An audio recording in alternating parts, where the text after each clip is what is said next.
Então, os planos de Deus lá do Gênesis são perpétuos até o Apocalipse. Deus não muda, Deus tem um plano único, Deus tem uma vontade única. Né? Nós estamos vivendo num tempo de muitas mudanças. Né?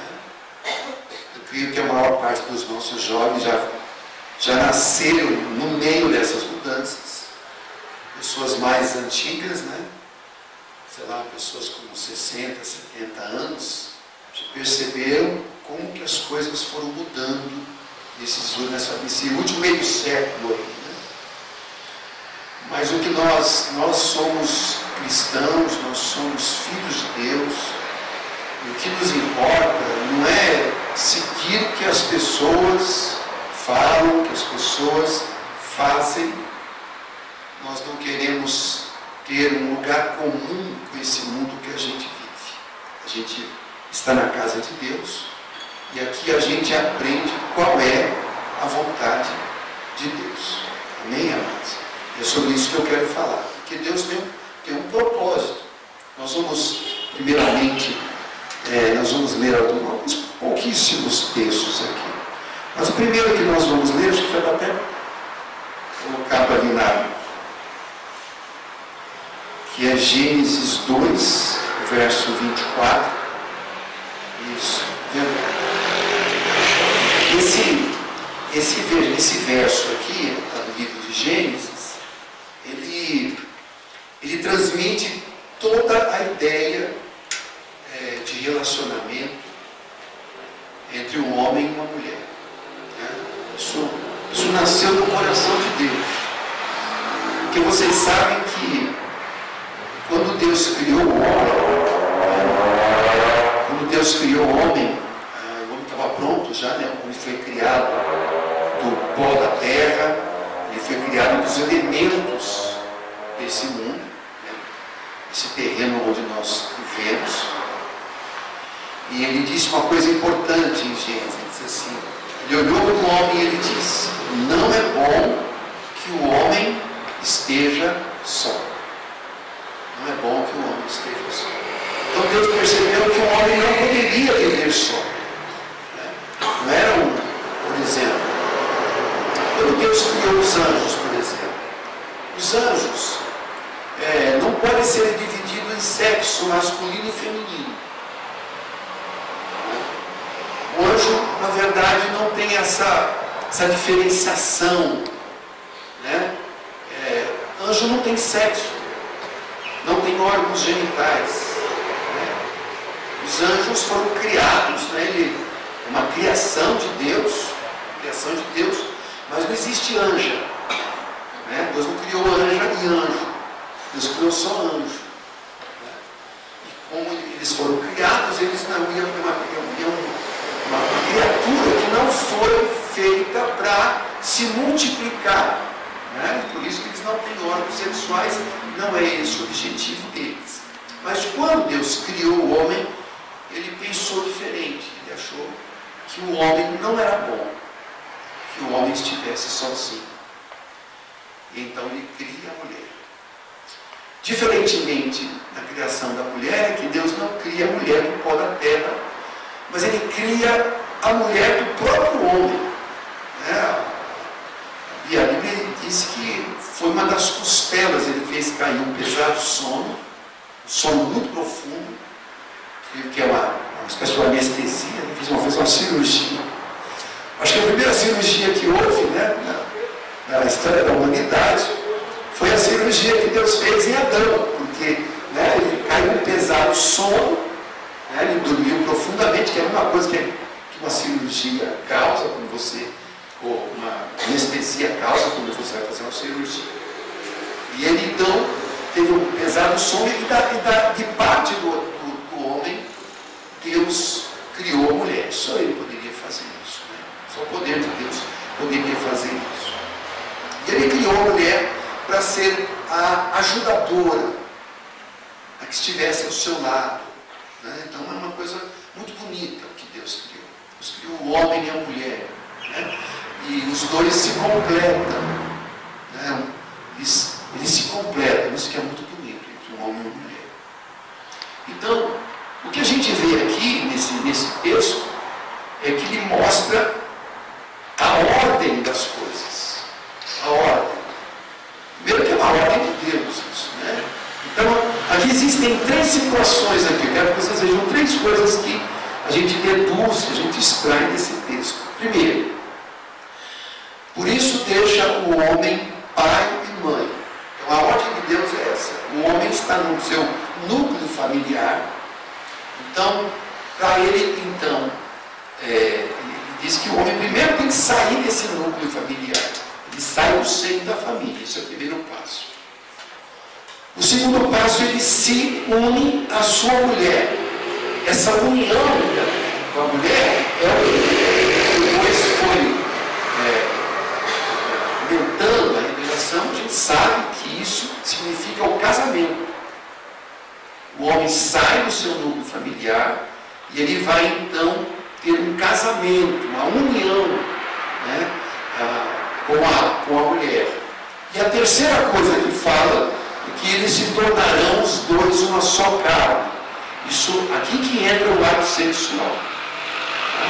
Então, vocês entenderem, essa é a ordem das coisas criadas por Deus. Primeiro, o homem sai do núcleo familiar, o homem sai da casa da sua família. Segundo, ele se une à sua mulher através de uma aliança, do casamento, né? Ele se casa, há uma união com essa mulher.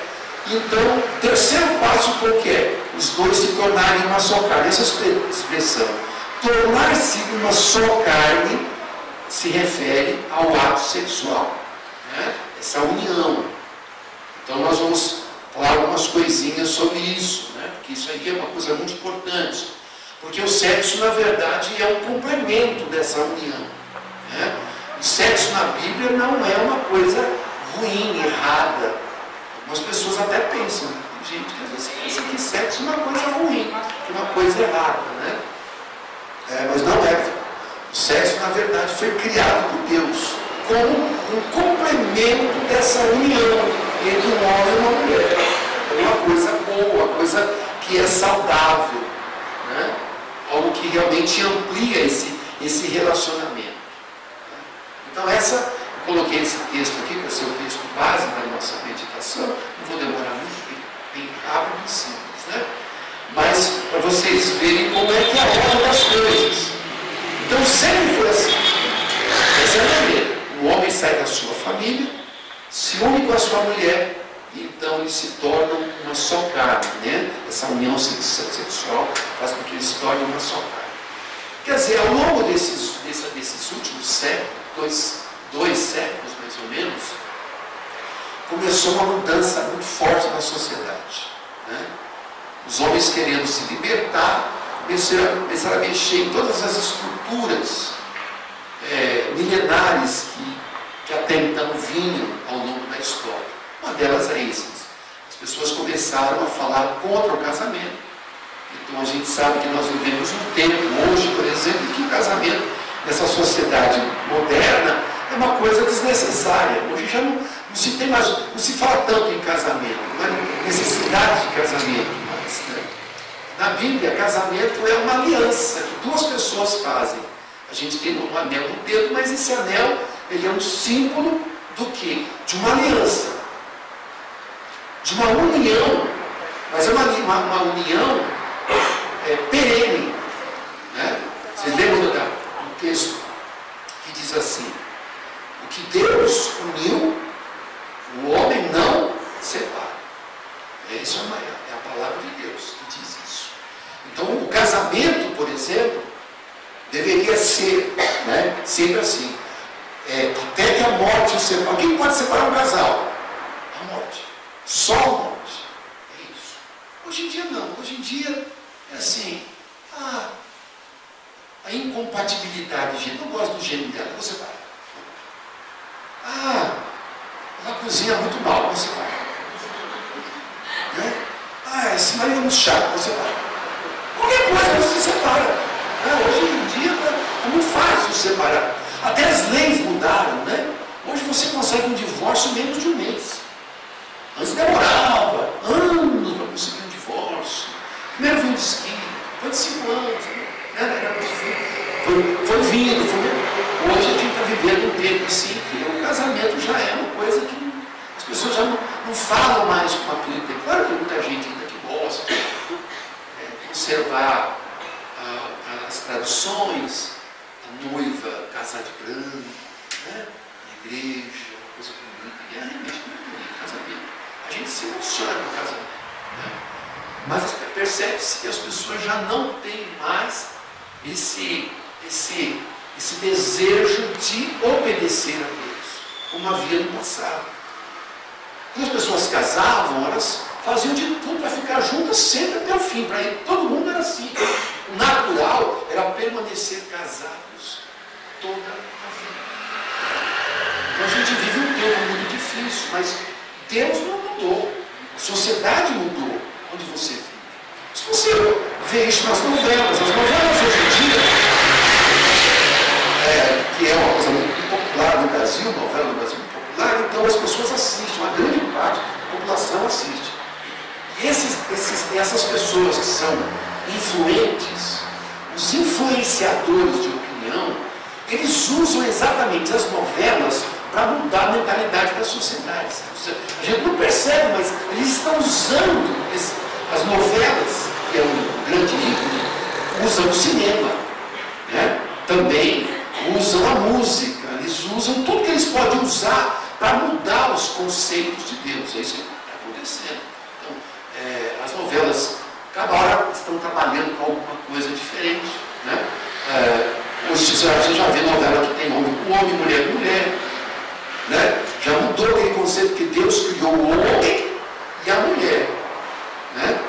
O casamento é entre um homem e uma mulher. Você vive numa sociedade, a gente não sabe onde vai chegar isso. Hoje você vê 2 homens abraçados se beijando, 2 meninas de 15 e 16 anos já andando de mãozinha dadas, 2 já.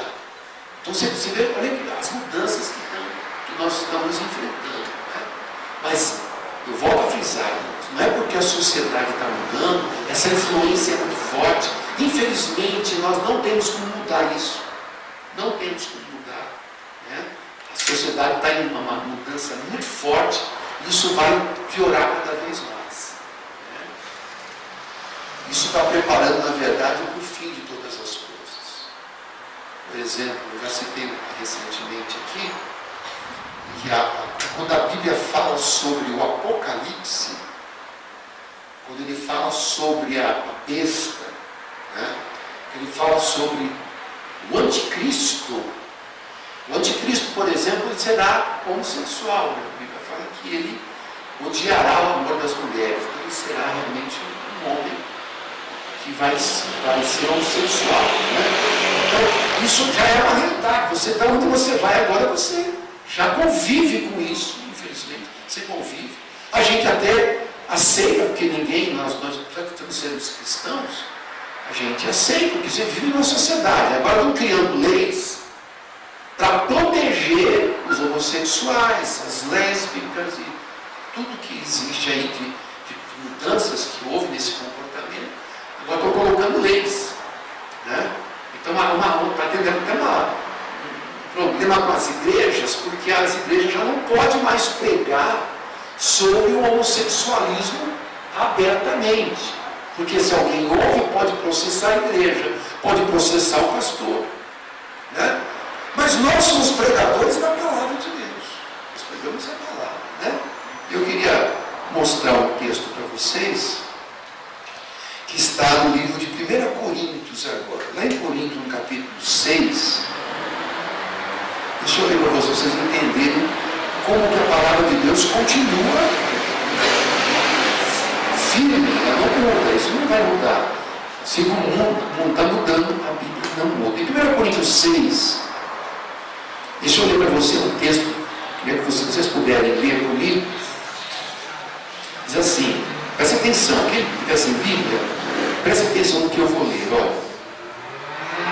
Não sabeis que os injustos não herdarão o reino de Deus? Olha o que ele diz. Não vos enganeis, nem impuros. Dentro dessa impureza você vai imaginar todo tipo de perversão sexual. Nem impuros, nem idólatras, nem adúlteros, nem efeminados, nem sodomitas, nem ladrões, nem avarentos, nem bêbados, nem maldizentes, nem roubadores herdarão o reino de Deus. Então isso aqui é muito claro, né? A lista aqui é grande, né? Já colocando o que nos interessa, que são os impuros, que não tem fim. Né? A sociedade que você vive tem pessoas deturpadas que querem ter sexo com criança. Tem barbaridades, tem pessoas que querem sexo com bebês. Tem pessoas que querem sexo com animais. Não tem fim. Essas perversões não tem fim. Né? Você vive num mundo assim. O certo e o errado já não existe mais. Tudo é relativo. Não existe mais certo e errado. Né? Ele fala aqui, a lista que Paulo está dando aqui, está falando desses impuros. Ele fala dos adúlteros. Né? O adultério, por exemplo. Né?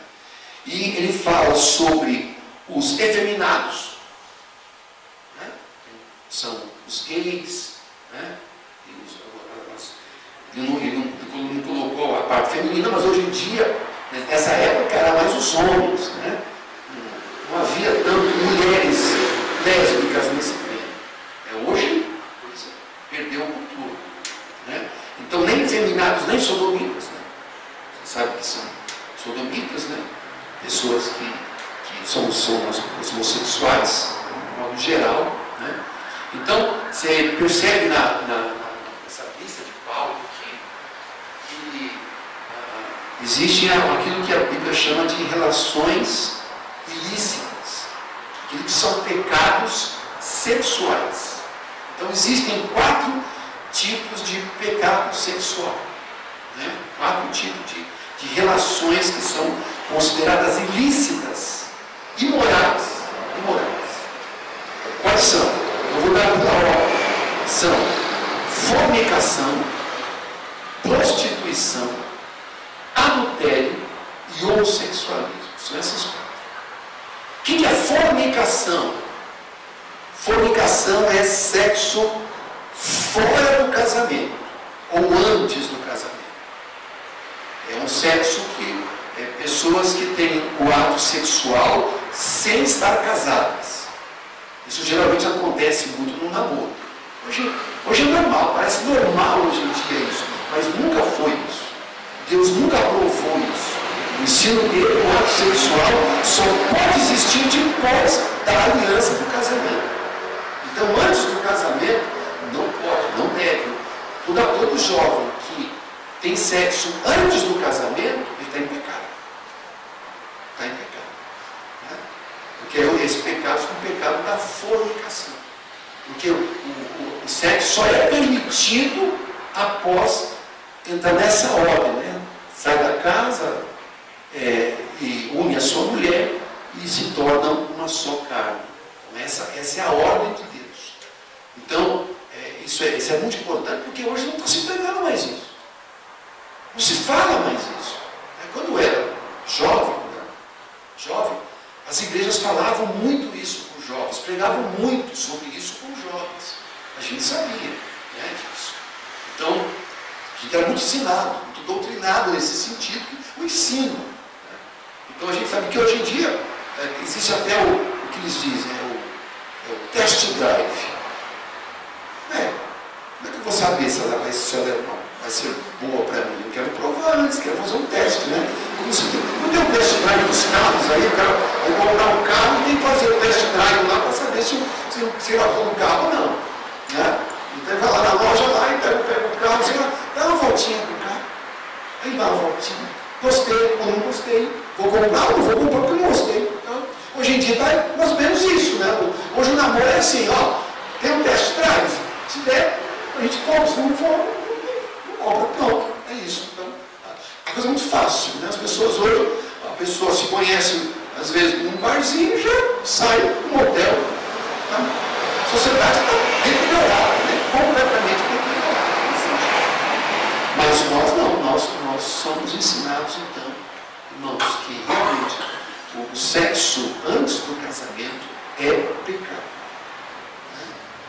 existem dois tipos de pecado na Bíblia. Separa em dois grupos. Os pecados fora do corpo e os pecados contra o corpo. Os mais maior gravidade são os pecados contra o corpo. Por quê? Porque o corpo é o templo do Espírito Santo. O corpo nosso é um santuário. Então é por isso que a Bíblia coloca os pecados contra o corpo como uma coisa mais séria do que os pecados outros.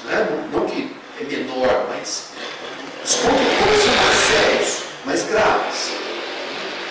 Então a fornicação é uma palavra que vocês não conhecem, nem é uma palavra traduzida do grego, mas que significa pessoas que têm sexo antes do casamento. Então, o namoro, irmãos, é um momento muito legal, muito bonito, para você se conhecer. Um momento de conhecimento, não para o ato sexual, é para conhecimento. De saber se a pessoa vai ser legal, se vai ser bom para mim, se me trata bem, se eu me dou bem com a pessoa. Essa pessoa que eu quero passar o resto da minha vida não é a minha. O namoro tem esse objetivo. Não é para você achar, por exemplo, você pega um namorado que vamos dizer assim, um cara violento, que briga com a namorada e é grosseiro.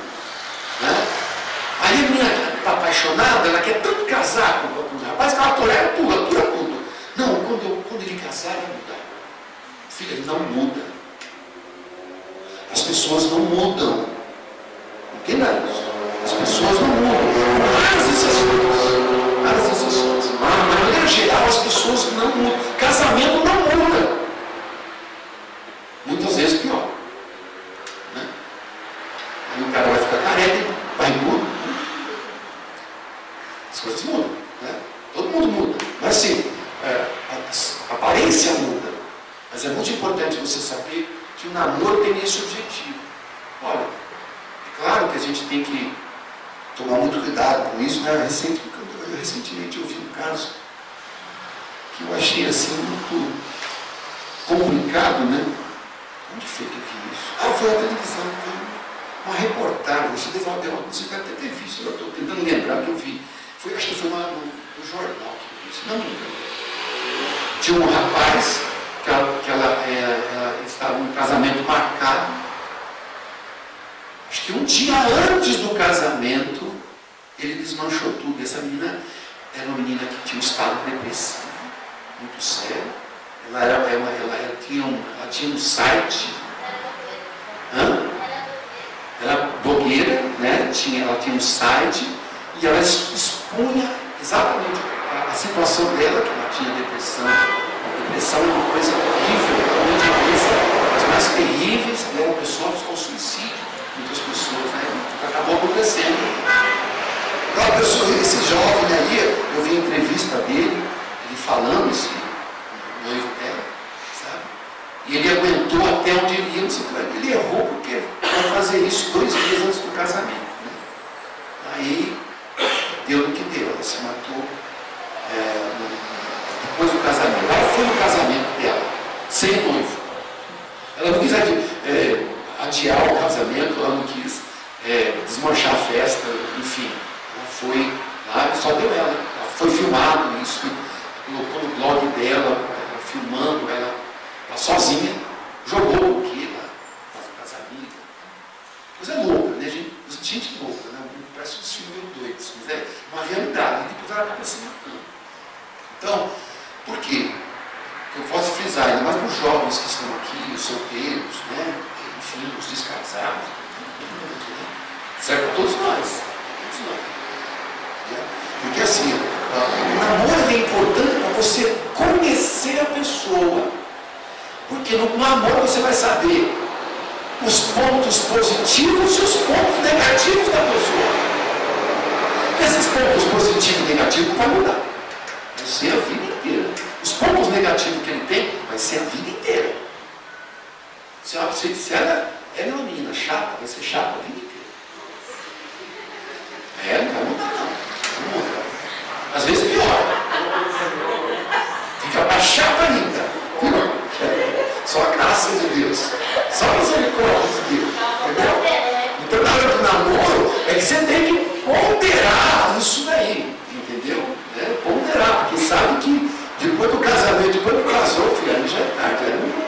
Não dá para voltar mais atrás, não tem como devolver. Não, hoje tem, né? Não devolver para o pai, não quero não. Mas essa é a realidade. Então o namoro tem esse objetivo das pessoas se conhecerem, conhecer os pontos bons e os pontos ruins. Porque ninguém é perfeito, todo mundo tem suas requisitas.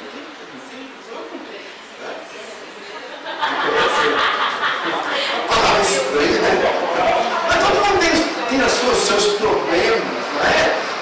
Tem as suas chatices, né? Tem gente que não gosta de escovar o dente. Tem um bafo desgraçado, né? Você imagina se casar com um cara com bafo a vida inteira. Cara, difícil mudar, difícil.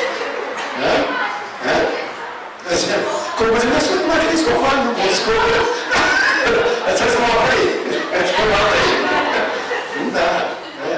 Então você tem que ver o namoro assim como um momento para a gente se conhecer e ficar atento. Então, essa é a questão da fornicação, que faz o mote da nossa mensagem aqui nessa noite. A outra questão, o segundo grande pecado sexual é a prostituição, que é a venda dos prazeres sexuais, né? Dos favores sexuais que são vendidos, né? Por dinheiro. É chamada prostituição. Então a gente sabe que isso realmente é um pecado, ainda que na sociedade existem alguns países do mundo que a prostituição é legalizada. Lá na Amsterdã, na Holanda, no caso, que elas recolhem impostos, entendeu? Elas têm os lugares delas lá que são protegidos. Isso é legalizado a prostituição. Olha o mundo que nós estamos vivendo hoje, né? Antes era tudo escondido, agora não. A tendência é essa, né? Lá existe um bairro lá em Amsterdã, que é só um bairro de prostituição. Então as mulheres ficam expostas, imagina assim, essa parede aqui, no lugar dessa cortina tem um vidro, as mulheres ficam ali se expondo ali, seminuas, né? Aí as pessoas, os homens passam ali embaixo e escolhem as pessoas, e é tudo legalizado, nada escondido não, né? É um bairro até que virou turístico, um bairro turístico. A gente está vendo isso. Então, é a prostituição, que é o segundo grande pecado ilícito na Bíblia, imoral. O terceiro dele, que é o adultério, né? Que aí já é o pecado sexual dentro do casamento. A pessoa é casada e tem um caso extraconjugal. Você conhece bem isso também, que é outra coisa que hoje está normal. Mas ele é homem assim mesmo. Homem assim mesmo, você casa mulher. Opa, isso é pecado público, é pecado no cidade do homem, da mulher. Não é só o homem que trai, hoje as mulheres traem também. Hoje está uma situação aí, né? Muito séria. Mas tudo isso é porque as pessoas não se dominam, não dominam a sua carnalidade, realmente. Cansou da mulher em casa, vai procurar a mulher fora de casa ou procurar um homem fora de casa. Então isso é um pecado. Isso é um pecado sério. E o quarto grande pecado é o pecado do homossexualismo, como eu já falei, quando você tem homem com homem, mulher com mulher, né? Pessoas que do mesmo sexo.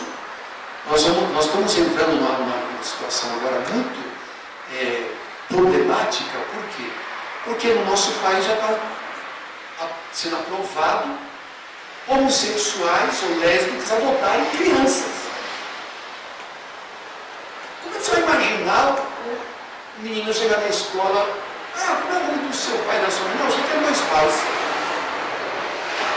É João e Alberto.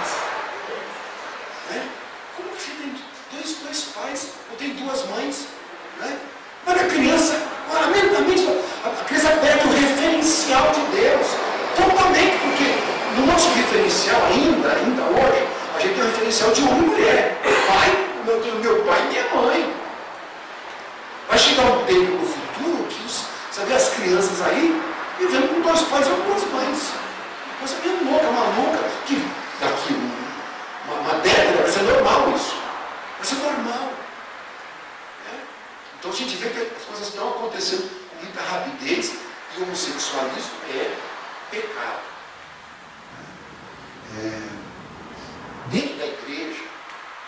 Eu já conheci cristãos com tendências homossexuais. E é uma luta muito grande. É uma tentação como outras tentações. A gente tem que, a igreja, embora seja uma coisa muito velada, né? Mas a igreja tem que saber tratar, né, essas situações, sabe? Ajudar. Né? Tem pessoas que conseguem vencer. Muitos homossexuais lésbicas na igreja venceram, outras não. Caem no pecado constantemente. Então, essa realidade que a igreja ela é pública, ela é aberta. Isso acontece mesmo. Pode ter homossexuais dentro da igreja, como acontece adultério dentro da igreja, como acontece fornicação dentro da igreja. Esses pecados sexuais acontecem dentro da igreja também. Agora, como que a gente vai tratar isso? Com muito cuidado e deixar isso bastante claro.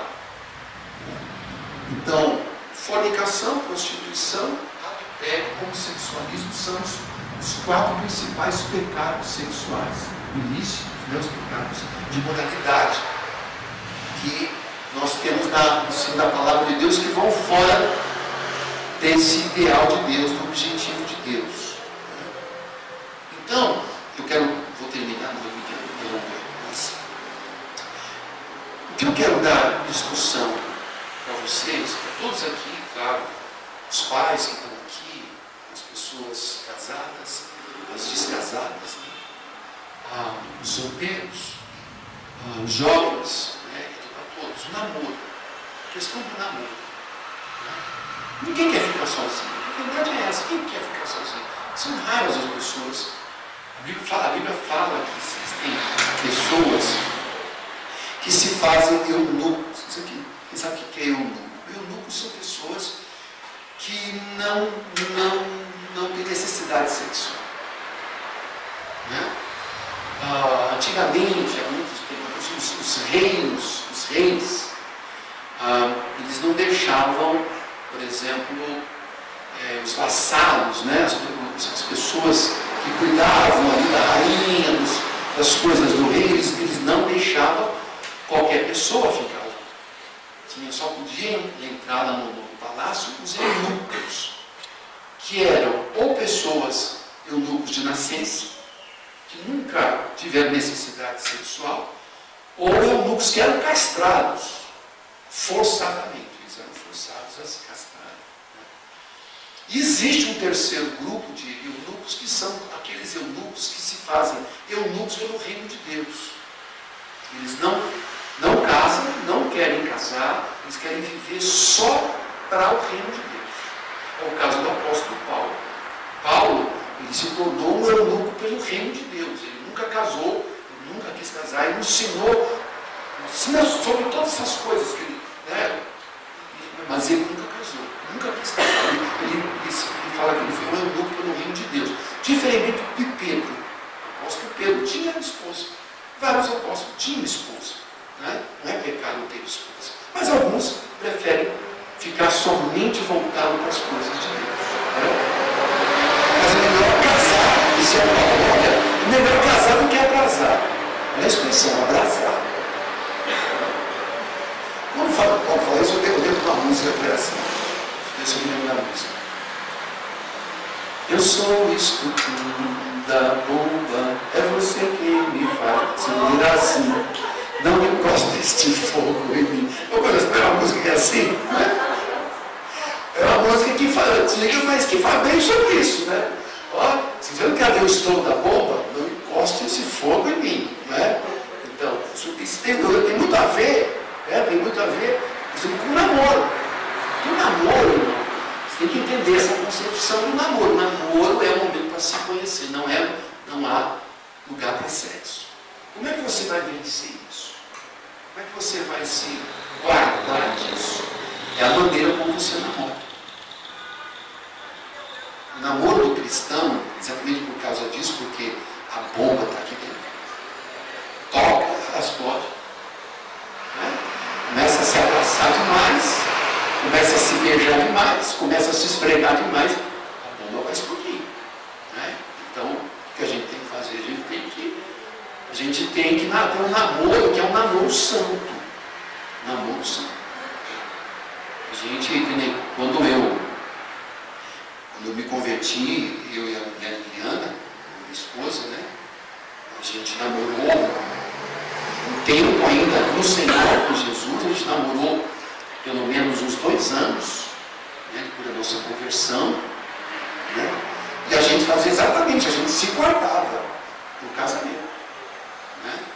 Então, o nosso namoro, assim, a gente saía muito junto, a gente fazia muitas coisas juntos, né? Eu ia lá em casa, mas o máximo que a gente fazia era dar um beijo no rosto, me perdoe por dizer, mas era franqueza, porque a gente sabia que se você fosse ali, se você começa a ficar junto e começa ali, a coisa não vai rolar bem. Então, o namoro do crente, aquele que tem o temor de Deus no coração, quem tem o temor de Deus no coração, tem que ser um namoro cuidadoso. Tem que ser um namoro santo. A pessoa tem que entender isso, o outro tem que entender isso. Ambos têm que conversar sobre isso. Ser claro, ser, né, objetivo, temos que conversar sobre isso. Para que nada aconteça. Eu me lembro que eu era líder de jovens da igreja e eu cuidava muito dos jovens, eu procurava ficar muito atento, né, à vida dos jovens. Né? E eu lembro uma vez, teve um jovem lá, um jovem líder da igreja, e um dia eu fui fazer uma visita lá na casa dele, né? Ele estava namorando na época, namorava uma outra moça da igreja. Quando eu entrei na sala, o que eu vi? Eu vi ela sentada no colo dele. Não estava fazendo nada, mas ela estava sentada no colo dele assistindo televisão. Não falei nada. Mas depois, quando eu tive a sós, eu chamei ele para conversar. Eu sentei com ele, expliquei para ele tudo, já sabia, né? E ó, você está dando lugar ao diabo. Isso não vai dar certo. Você não pode namorar, esse namoro tem que ser puro, tem que ser assim, não estou fazendo nada, querendo se justificar, não sei o quê, não sei o quê. Bom, conversei bastante, expus para ele a palavra e tal, né? Bom, passou alguns meses que ela ficou grávida.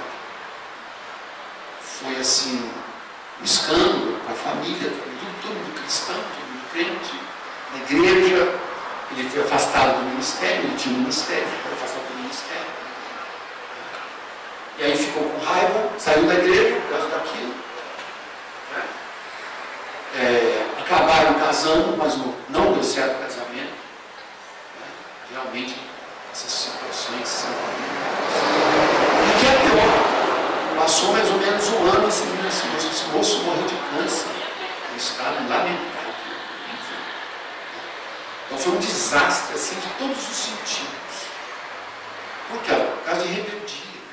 A rebeldia de não querer aceitar uma admoestação, uma orientação, uma instrução. Então, a gente procura sempre orientar os jovens que, se você quer se preservar, a única maneira, Jesus disse, olha, o espírito está preparado, mas a carne é fraca. A carne é fraca, não adianta. Não, mas eu tenho, não tenho. Ninguém tem controle sobre a carne, gente. Ninguém tem. O mais santo que seja, o mais crente que seja, não tem controle sobre a carne. Entendeu? As pessoas têm que aceitar hoje. É que eu não deu para trazer, né? Acabei esquecendo de trazer. Mas existem hoje, por exemplo, no Facebook, no YouTube, existem vários movimentos de jovens que são para se guardar para o casamento. Existem movimentos enormes no mundo hoje de jovens que procuram permanecer puros enquanto namoram, né? Para irem para o casamento. Então, existe um movimento muito legal, muitos jovens estão aderindo a esse tipo de ao redor do mundo. Mas eu vou trazer no seu vídeo alguns vídeos sobre isso, que é muito interessante, não é?